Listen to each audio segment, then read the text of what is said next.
Hello friends, this is Shrikant from Los Angeles, and we are expecting Kavita Krishnan and Pankti Jog live on Samay pretty much in the next few seconds, anytime very soon. So as I mentioned, Kavita Krishnan is the Secretary of All India Progressive Women's Association, AIPWA, a women's group that's especially active among women workers, agricultural laborers, and other sections of poor laboring women in rural and urban India. Also, AIPWA maintains a record of resistance against feudal violence on women and state repression against women. So we're expecting Kavita Krishnan very soon on NRI Samay. Also, just to give a background about Kavita, Kavita has been a student activist helping to organize women students on many campuses to demand mechanisms against sexual harassment. So Kavita is also an editor of Liberation, the monthly publication of the Communist Party of India, and Kavita Krishnan is expected very soon on NRI Samay. We are expecting Pankti Jog, who works for RTI on Wheels Initiative, on NRI Samay in the panel discussion. So we are expecting Pankti Jog very soon on NRI Samay. Friends, this is Srihari, your host again. And we are going to talk about atrocities on women, and we were expecting Kavita Krishnan a little later in the show, but right now we'll start with Pankti Jog.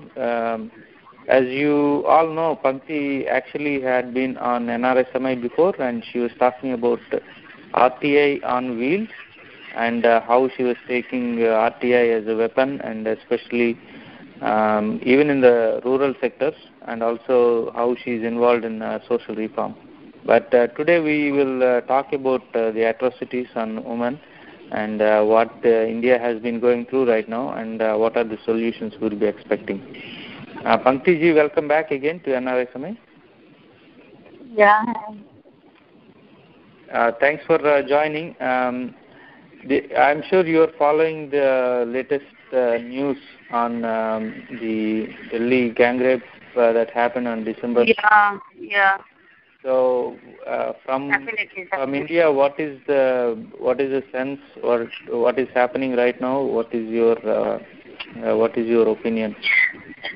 Yeah, as we all know, the brave girl is no more with us now. But I mean, the issue has come up because of that incident all across the country. There's a lot of anger, there's a lot of grief, and also anger towards the system failure. So many people across the country, especially youth, are expressing their views fearlessly, communicating it back to the government. Even in Delhi, it is more, or in other cities, also in Gujarat and many other states. It's going on currently. I see. And actually, this kind of news is not very foreign to us.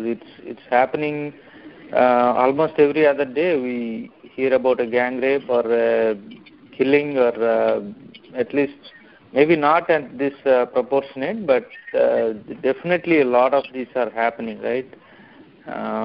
Yeah. What do you think is the reason this one became such a news, and now it's a phenomenon almost? Yeah, definitely. The correct question is that the rape incidences or sexual assault on women, especially minor girls, in developed states like Tamil Nadu, Andhra Pradesh, Gujarat, has increased in last decade or so. It is increased considerably. And along with development, you can also see that the women's rights are being violated more and more. So you rightly said that almost every alternate day you see the incidences. In Gujarat, it is like almost once in a week you see a gang rape, minor girl rape, and especially from tribal region or from coastal region or from economically downtrodden classes.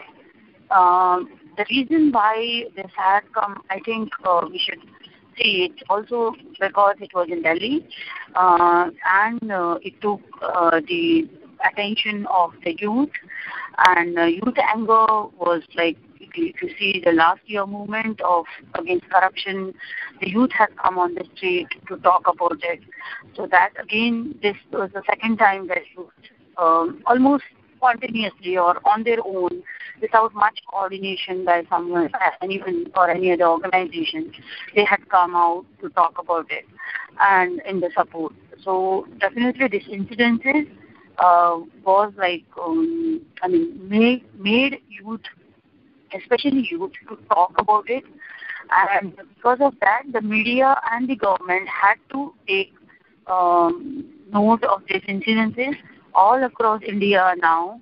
Media is taking count like how many rape incidences and what is being done.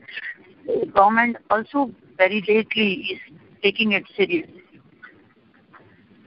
Right. But the government, I mean, they should have already taken such measures, even without. The reason I'm saying is, I get a sense that these guys may not understand or not completely in line with what is happening, because even after this incident happened, there are a lot of politicians who come out and they're still talking about women should not go out in the night, or they should not take a private bus, or they should be more careful. So even Sheila Dixit was saying after this incident, I mean, she kind of took her thing back now, but she was saying it's because it's a private bus and it's not a Delhi tourism corporation. How are they responsible? She was asking at one point, and we have other politicians like in Andhra Pradesh, we have the chief of Congress. He was saying just because we have independence, that doesn't mean women can go out in the night. So a lot of politicians still saying that. So what kind of solutions can we expect from these guys? First of all, the patriarchal mindset that we have, that is something which is like continuously coming on. Women's freedom. Finally it comes to freedom of a woman. A woman has to compromise on her freedom if she has to be safe. And that too, then also system will not ensure the safety. There are a lot of gaps in implementing the current laws, and that's what one of the things which I will say. That is mainly because of political will and lack of political will and lack of will from the system. And also, overall, you can say the mindset of the society itself towards women. Not only towards women, but any other issue also. It's not like seeking accountability from the government. So it is on the both sides, I should say, that each one of us, when we ourselves are not also honoring our laws and rules, and also government political will we cannot see in implementing some of the very good legislations we have like violence against women. Like for example, I'm from Gujarat, and I can clearly see when women goes to the police station in Gujarat for recording any incidences that has happened with her, the police will demoralize her, and they will not record the case. And when we talk to them, they say that we have been given a message from the state government that only less incidences on women or rapes or sexual assault should be recorded. So government do not want that to come on record first of all. So whatever records we are saying in last 1 month after these incidences, the media has taken note and it is coming on media and paper in public. It is only 20 to 25% of what has actually been happening in rural India especially. Right. And you talked about how police is not responding. Recently, there was I think teenager committed suicide after a gang rape, and I think she actually approached the police, but they did not register her case, and they were harassing her in turn. So for common people, we know that if there is a problem, a security issue or safety issue, we go to the police, right? Then police, they say they're not going to register the case. Then where are these people supposed to go, and what kind of visibility can they get? Yeah, I mean, correct. In Gujarat, in states like Gujarat, I think, it is becoming more and more difficult for a common person to get, access to the judicial or the system for its own protection. I mean, that is really a great issue of concern, and we need to get government accountable on this. And we as a citizen of India, should really, take this issue is not only the incidences or the reaction to the after incidents like Delhi, but it should be our long-term agenda to work. And it should be a concern of every citizen, because the laws are made, the policies are made, and now are not being implemented. And then we are demanding for more stringent laws, and then again it won't be taking us for a granted. Like, for example, we have a provision of having juvenile police in the police station. We have a provision of having women-friendly police stations. Under the police women, there should be a simple procedure in the government and should be able to approach and should be able to launch a complaint or register a complaint. But all these things are not been taken off, and it is literally denied. I mean, this is something for every organization or every citizen should take it as a challenge that how we can make system accountable for this. Unless and until it is registered, nothing is going to happen. After registration, again, that's delay in justice, delay in getting her medical treatment, delay in getting her the proper support or legal support. I mean, for every step, she has to go from pillar to post, and it is actually the whole system is systematically demonized. And in adding to that, she also has any rape victim has a pressure from society. Sometimes it's also pressure from their own neighborhood, not to go and fight for justice.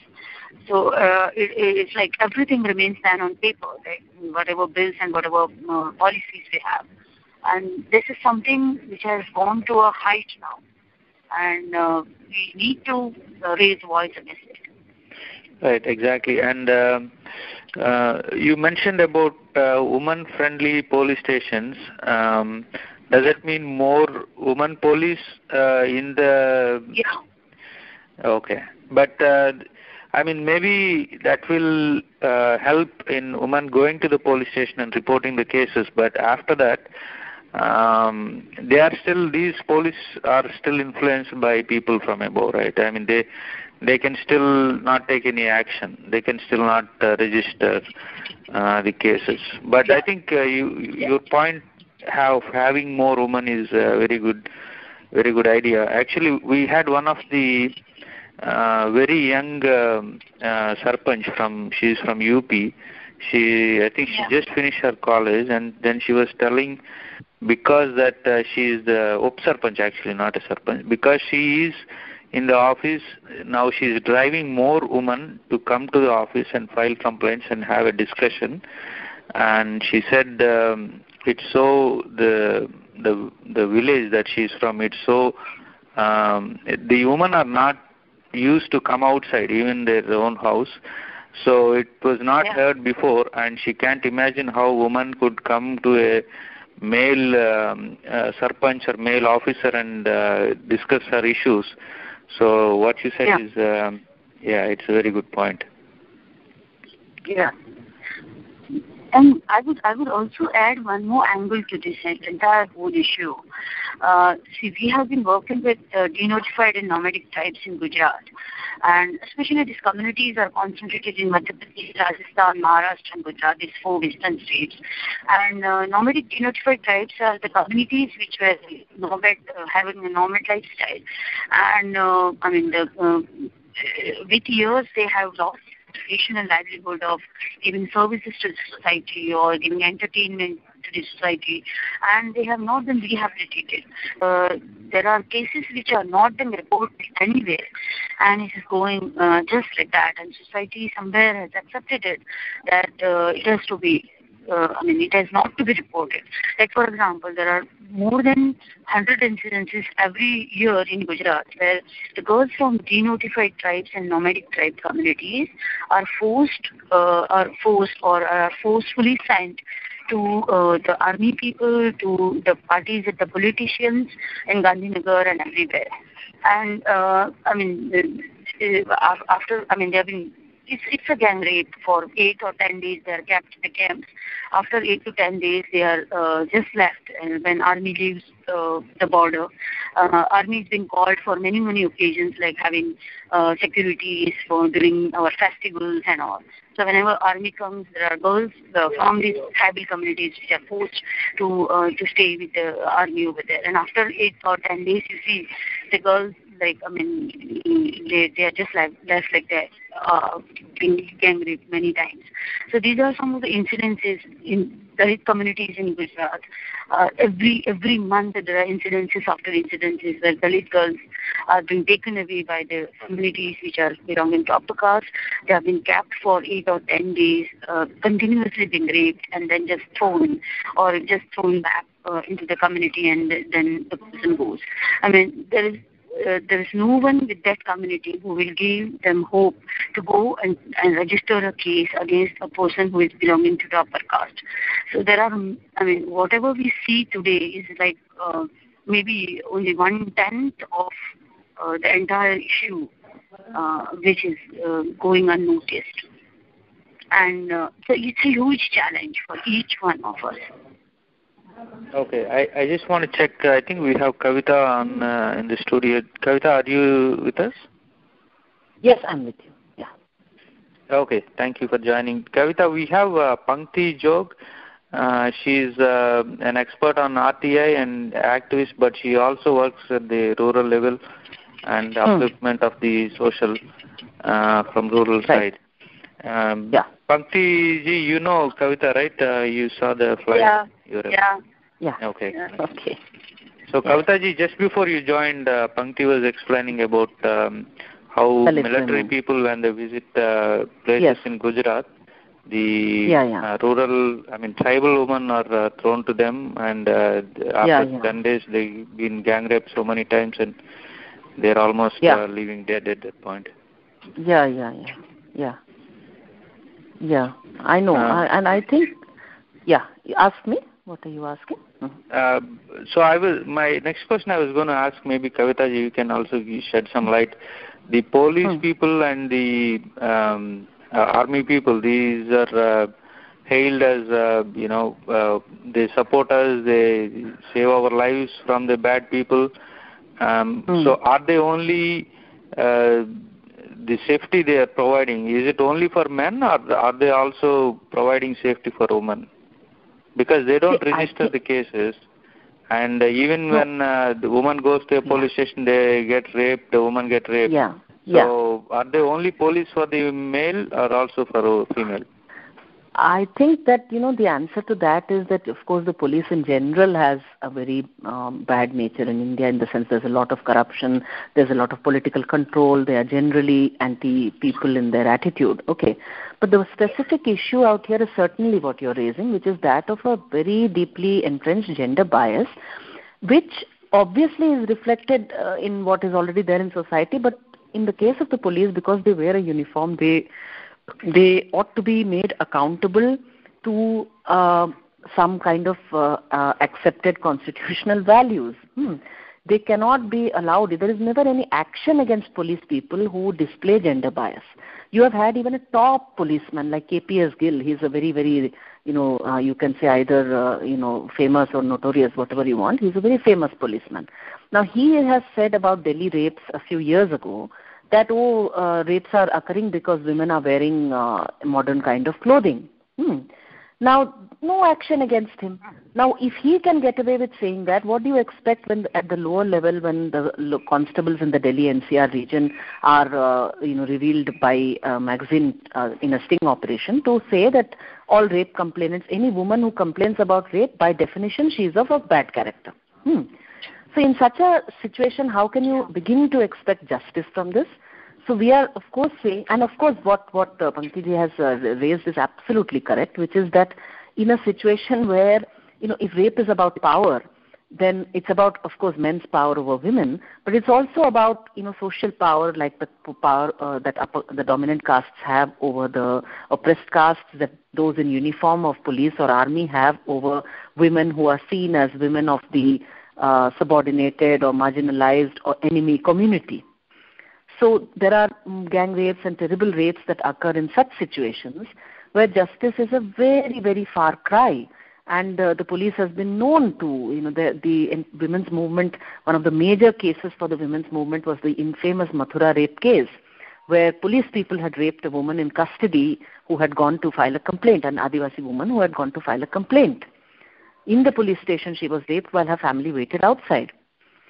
So I think certainly we need a situation where we get to make the police accountable to some kind of gender-just values, and if they violate that, there must be some mechanism whereby one can ensure that they are punished and they are taken off their post. And the same goes for the judiciary, actually. When we are talking about police, what about the judiciary? You have a series of judges who have given the most terrible anti-women statements, and yet they continue to remain in their seat as judges. I can give you an instance if there's time.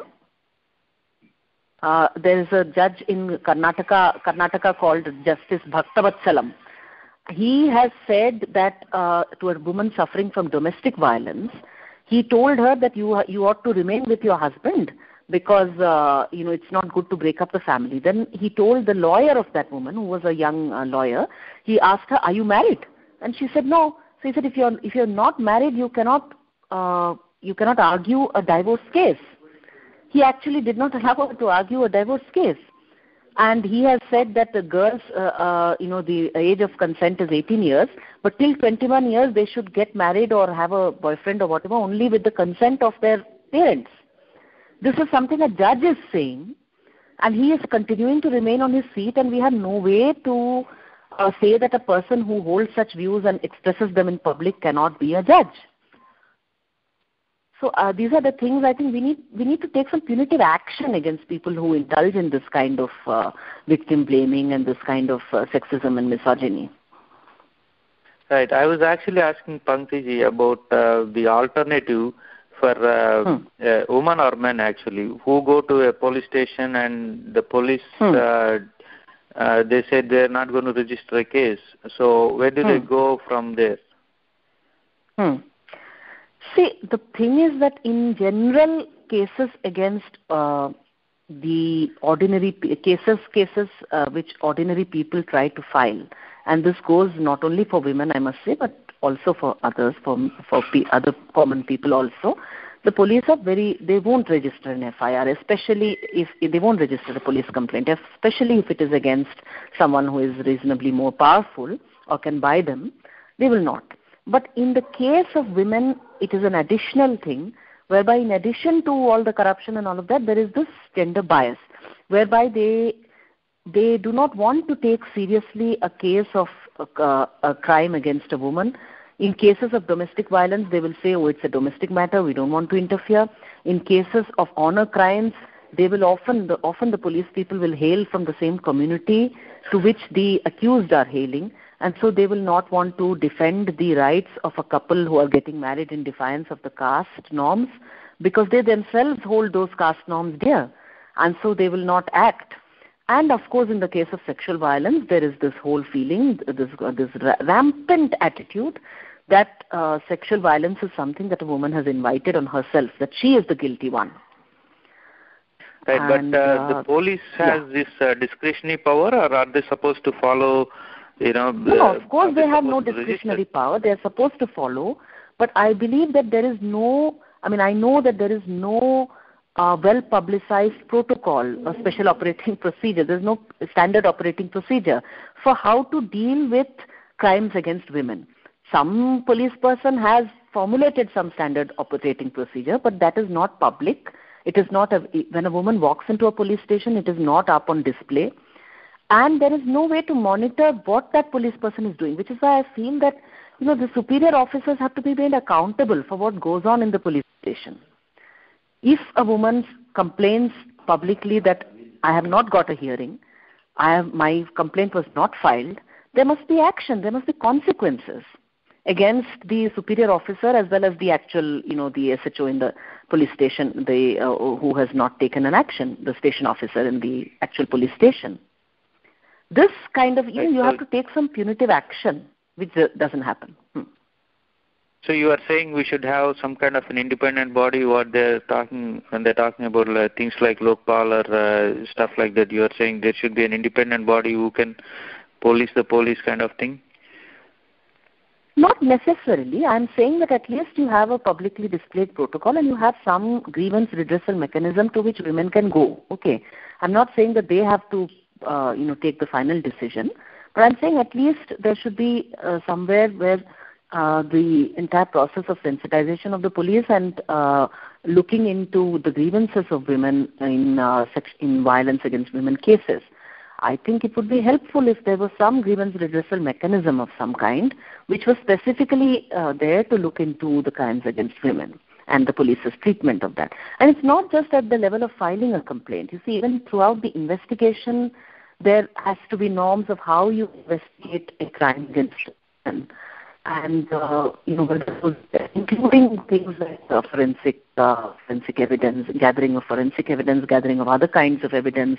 What do you look for? Do you start investigating the sexual past of the complainant, of the survivor, or do you start investigating what are the possible contexts in which this violence has occurred and who is guilty for it?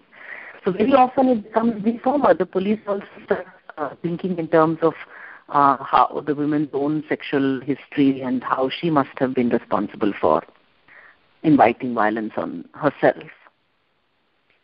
Right. So what we know is only very less because most of it is underreported. And we actually try to get somebody who can share, who has experienced such a violence on this radio show. We did not get any, but we got an email.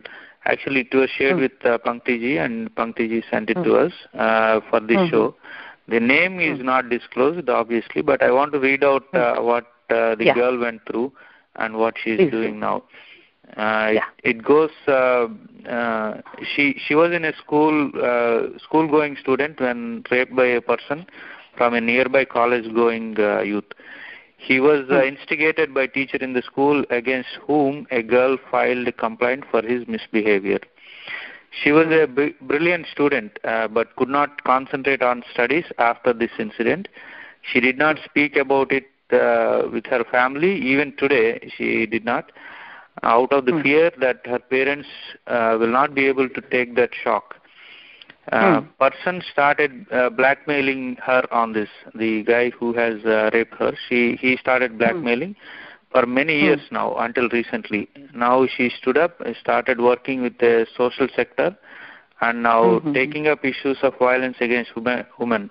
But even today, she did not complain about her own story, or even she did not share with her parents. So this is a short story of a woman, but I think this is most common scenario where a woman who got assaulted, they don't speak up because they're afraid of the parents or the family or the society. Yes. Should I answer? Yeah. Yes, please. It's very common, and the one reason is, of course, the shock that the parents will undergo.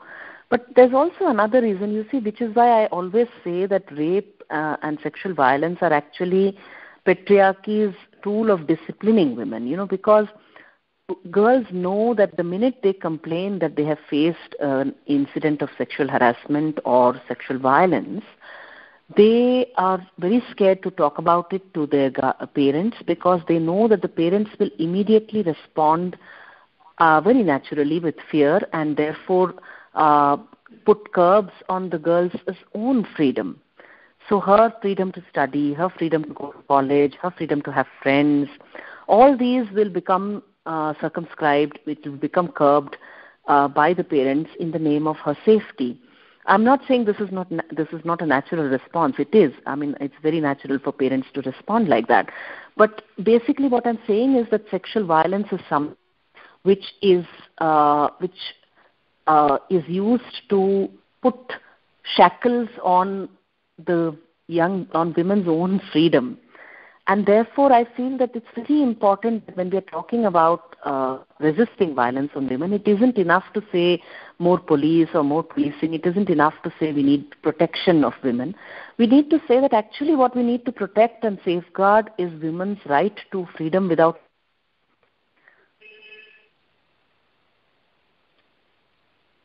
Hello, Kavita ji, are you there? Yes, I'm there. Okay. I'm there. Go ahead. You could hear me?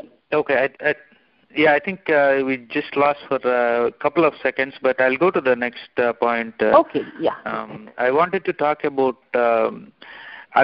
most of these issues we are talking until now in this show today are uneducated people, the traditional education, when I say uneducated, or the rural people, even in Delhi, the rape was, those people are, I don't think those 6 people are educated people. They're probably working, and they're working as a very low class. But even in where the most educated people with the most corporate sectors, women are still seen as somebody, as a second-class worker. Cheap comments are made or cheap looks are given, or when the advancements happen, they're saying, oh, because she's a slut, so she got a promotion, things like that. These are pretty natural even with traditional educated people, right? Have you seen those kind of things? Very. Yeah, I think that, there is a very dangerous thing that I have been seeing happening after this incident, and not by the movement. The Prime Minister of India made a very dangerous remark.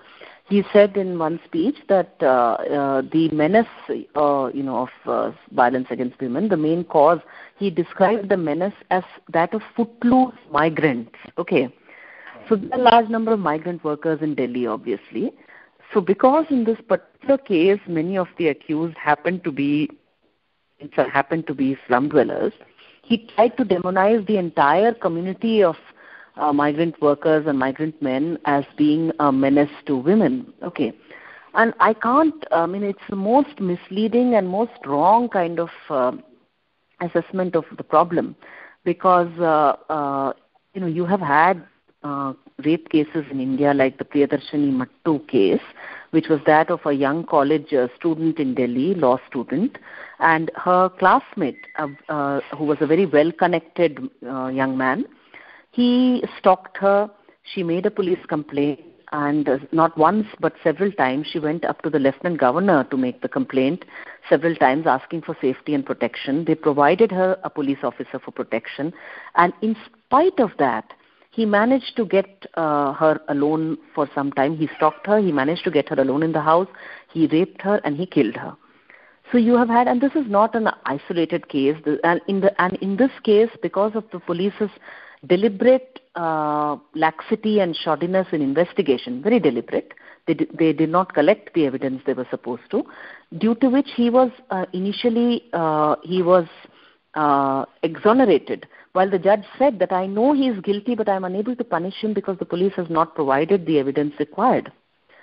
So subsequently, of course, he did get a life sentence in a higher court. I wanted to get there's one viewpoint on what kind of punishment should be given for the rape committed ones. So one view is that they should be hanged to death is one of the punishment that most people are saying now. On the other side, some people are saying that if you are going to hang them to death, then there is a possibility that these people will, when they rape, they will not stop there. They'll try to erase the evidence, which is by killing the victims. So what are you suggesting? Obviously, I think the Delhi gang rape is very straightforward now because the victim has died, and so they're going to. I think that's the punishment they deserve now. But what about in the other cases? See, I think that there are two things here. Now, in this particular case, of course, death has happened and they have a case of murder against them. And under Indian laws, murder carries the death penalty, so they can possibly be awarded a death penalty. But my point is that, what kind of changes do we need in the law? So I think that we have to make a distinction between just some kind of emotively calling for death penalty or castration or something in the law, as opposed to asking for gender just laws.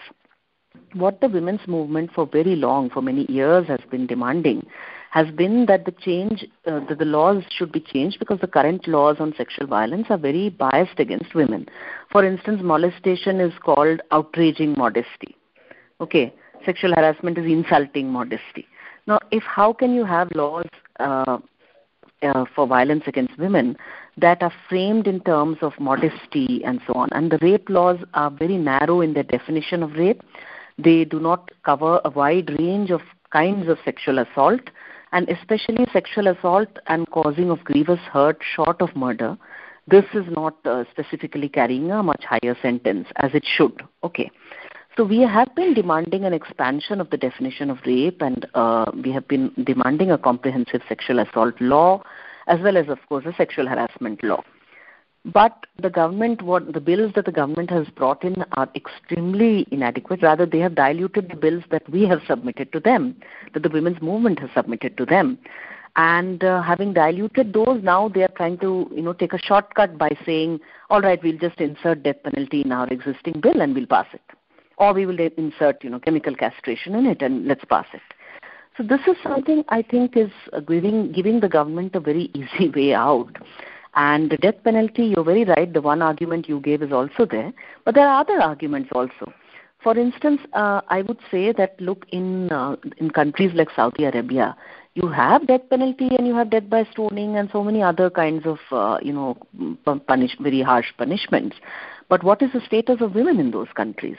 There is no linkage between the status of women and the seeming harshness of a law. Rather, the big problem in India is that the conviction rate is abysmal. Conviction rate has dropped from 46% in 1971 to 26% in 2010.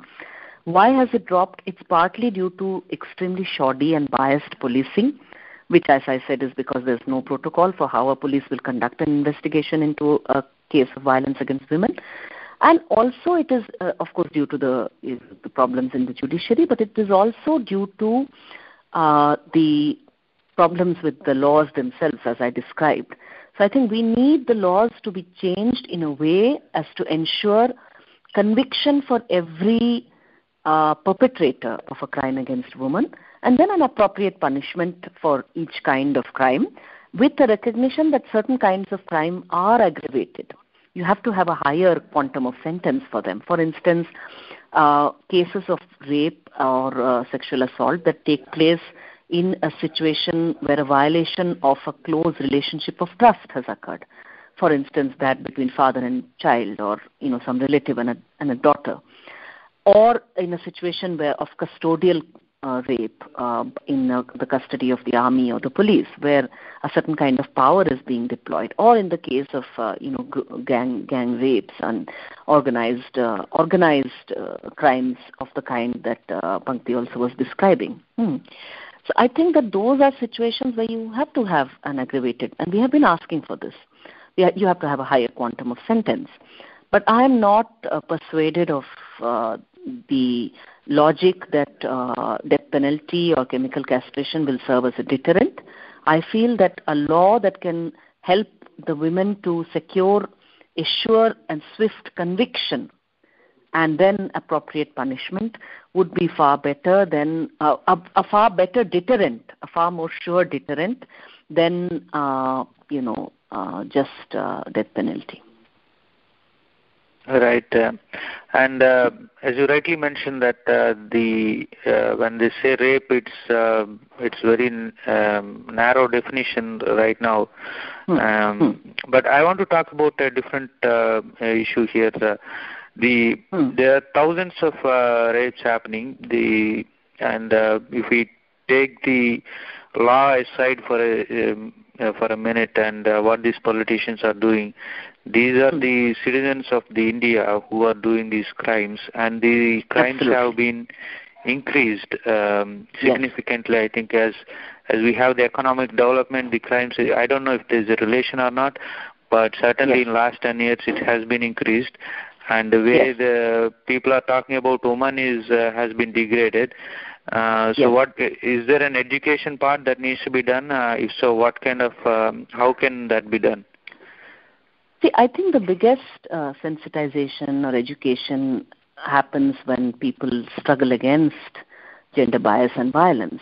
So the ongoing movement, I think, is the most effective kind of sensitization that there is, because you're having young men come out on the street and they are meeting young women who are saying, "Don't teach us how to dress, teach your sons or teach your brothers not to rape," or "My voice is higher than my skirt." So common patriarchal assumptions, patriarchal common sense are being shaken by the roots in this movement, and that is a very good thing.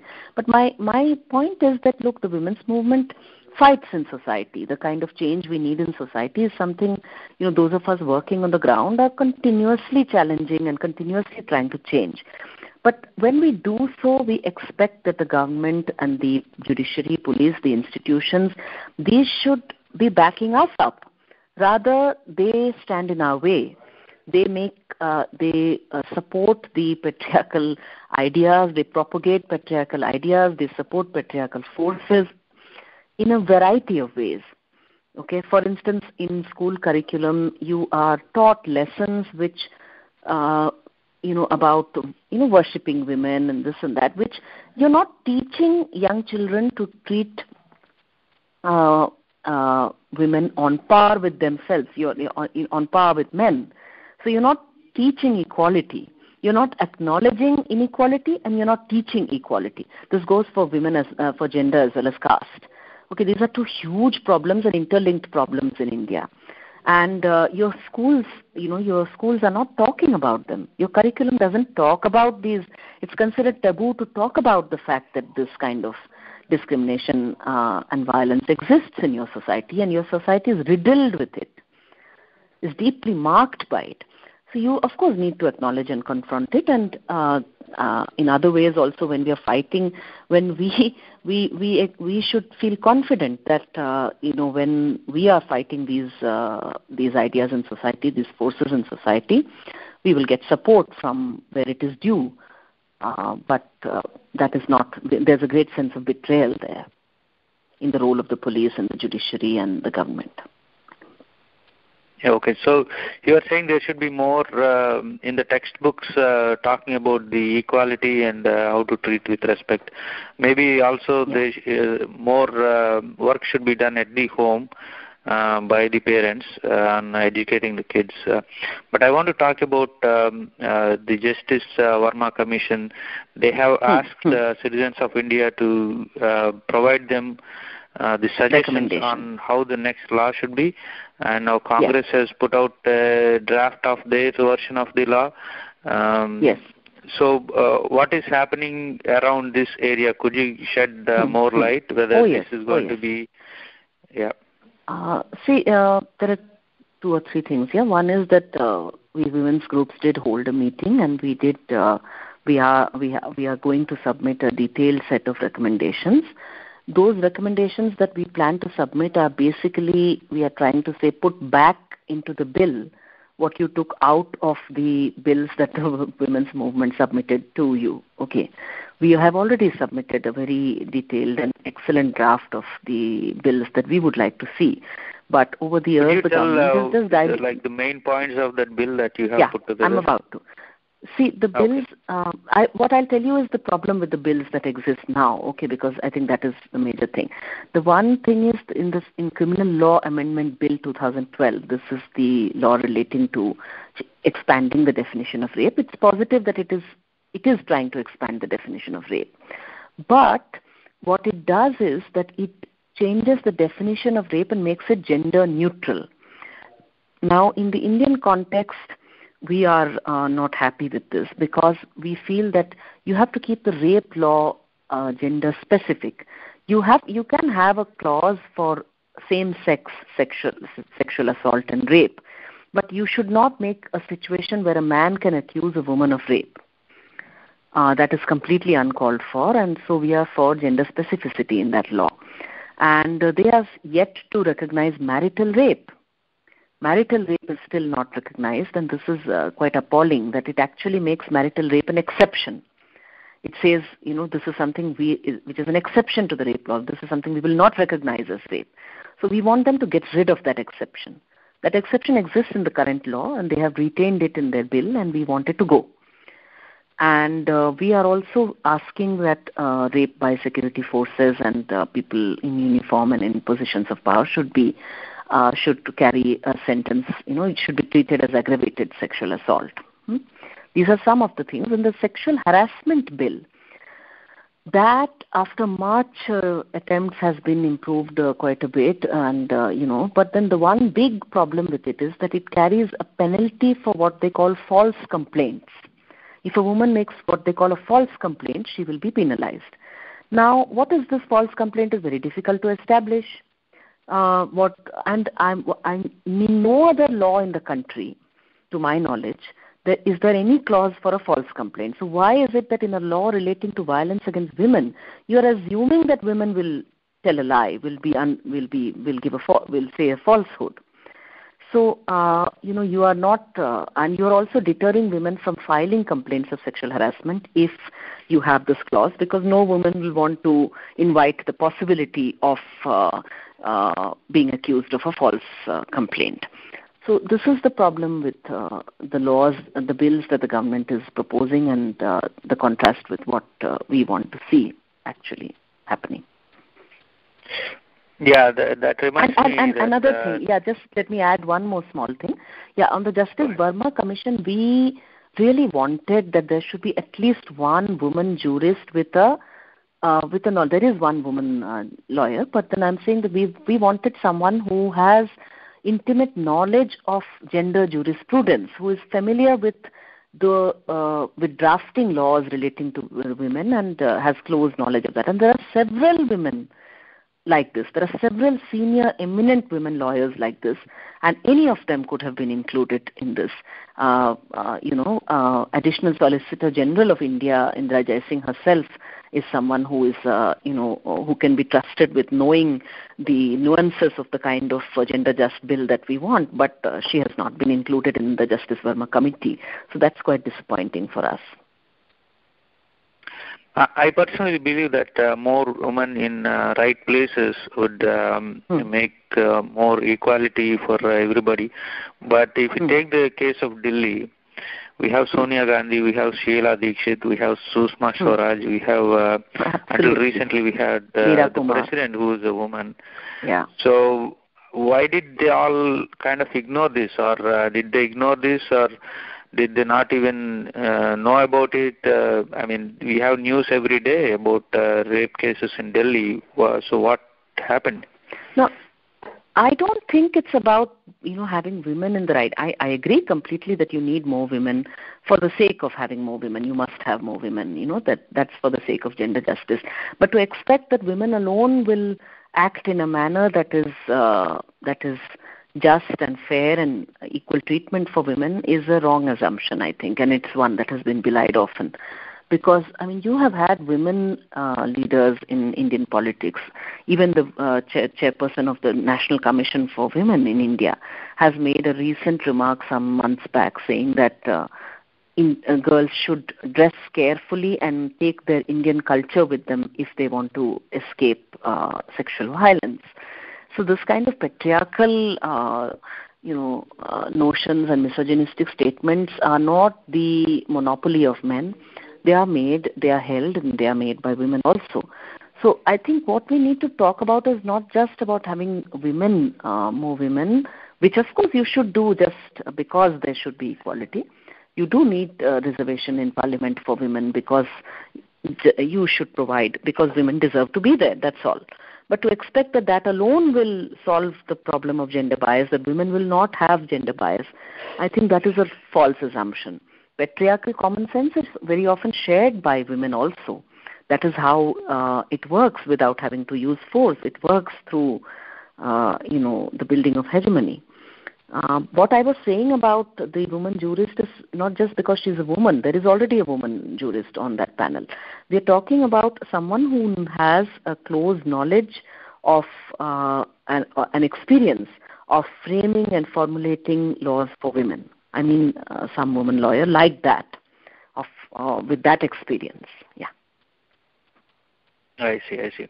And so what specifically your AIPWA has been doing in this regard, and what are the next steps that you are going to take?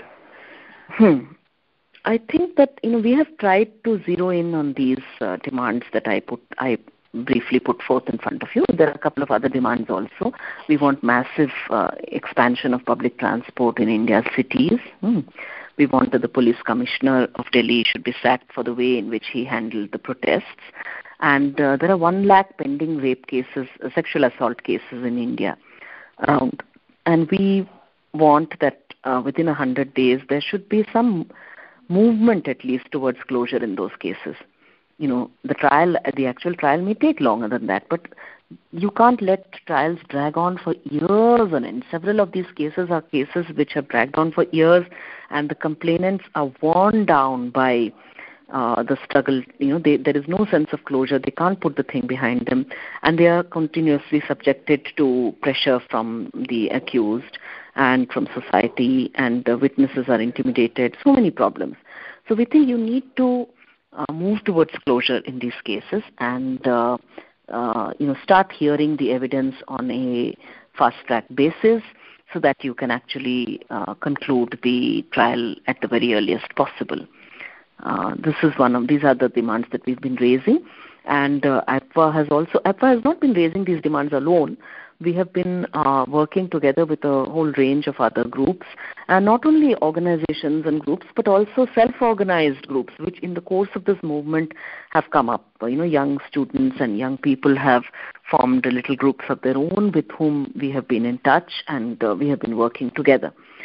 So I think that in this movement, I won't say that there is a one particular leader for this movement. I think for this movement we have to thank the young women and men of Delhi, common young women and men of Delhi, and their spontaneous upsurge. But what organizations like ours have tried to do is to take the experience that we have of working among women, working among affected women, and be there in the movement with these protesters and share with them our experience and see whether they find something worth learning and worth sharing. And we have also learned a lot from the young people in this movement. So it is, I think, it's a relationship of learning for all of us in this movement. And I'm hoping that at least the one big takeaway, apart from the laws and the changes and the policy and all of that, the big takeaway from this movement must be that, the rampant sexism and misogyny that is there in Indian public life, especially in Indian politics, that should be dealt a body blow by this movement, by these young women who are saying, don't police our morality, don't tell us what we should do to be safe. You acknowledge our unqualified freedom. I think that in the U.S., the Republicans thought that they could win an election by indulging in rape culture and defending abortion and opposing abortion in very sexist ways. But it cost them the election, as far as I have heard. I think that we need a situation in India where the range of political parties that have indulged in sexism, some of them like the right-wing Hindutva groups, they actually indulge in organized violence against women who wear jeans and celebrate Valentine's Day or otherwise break patriarchal traditional norms. We need a situation where this movement should lead to a place where such political forces which actively propagate sexism and misogyny should get a major jolt, and they should not be able to win elections anymore. Politicians who defend rape or indulge in victim blaming should not be allowed to win elections anymore. Yeah, absolutely. Actually, we have politicians who have rape charges on them, so it's going to be a long battle. Yes, the same. Yes, absolutely. Yes. Yes.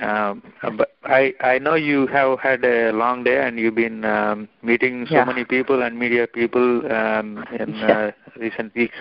So I'm going to let you go, but before that, do you have any final kind of a message you want to give our listeners?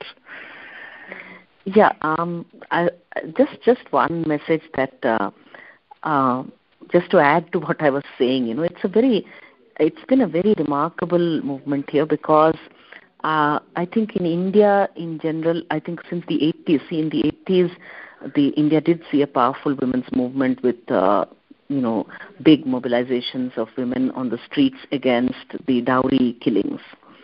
Okay, and that did result in laws against dowry deaths, but of course it has not ended the dowry deaths by any means, but it has, given some space for women to seek justice with all the problems that those laws have.